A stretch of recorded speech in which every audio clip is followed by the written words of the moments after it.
You know, they say that for the entrepreneur, it's a lonely ride. It's a lonely place. It is true. I mean, however much there's going on, you don't try and reveal it until you've got things in order. And that's something that you have a face, you have a facade for your family, for other people that you encounter. Everything's perfect, everything's great. I was born in Madurai, but after a year, the entire family moved to Chennai. So my entire growing up years is this whole typical Mylapur Brahmin type of household. My dad's actually a sports writer. There's a lot of sports when we grew up and cricket. Unfortunately, I know very little about the game, much to the dismay of my dad. Mom's a lawyer. So and the entire family was a mix of lawyers and people from the media, people from who are entrepreneurs. So that the very varying influences have been a part of my life as I grew up in my childhood.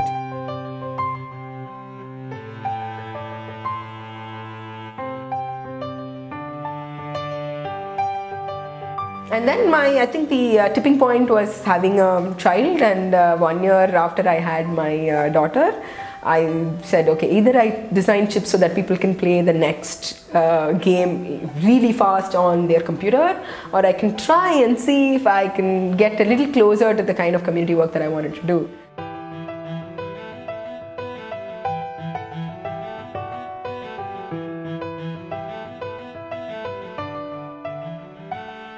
It became very, very important for us to connect with everyday people and bring them into the fold, and not just be a publication that chronicles issues, but is able to empower you to get on the ground and act. Right from the kind of food choices that we make, to how we bring up our children, to how the kind of clothes we wear, and see how we can, in the ways that we are interested in. I think everybody's equation of sustainability is personal and different, but the point is that if each of us in our consciousness were to bring that difference, the collective consciousness is huge.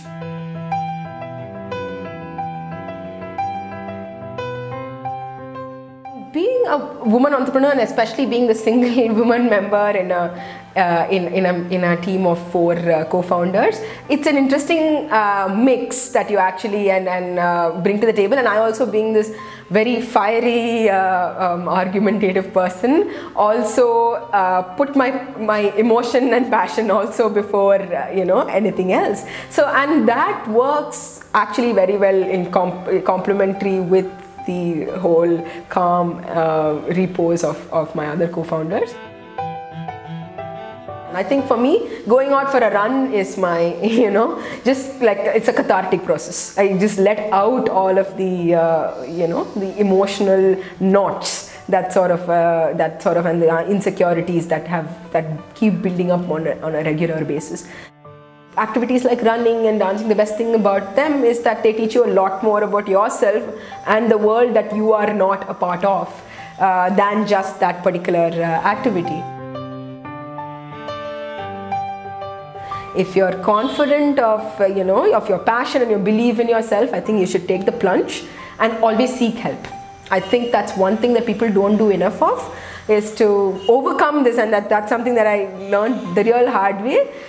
Overcome this this thought process of saying, I can deal with this myself, I can go seek help. Show your vulnerability, and that helps a lot more than bunching it up inside and saying, I'm gonna completely get there all by myself. You need as much help as you can get in this space.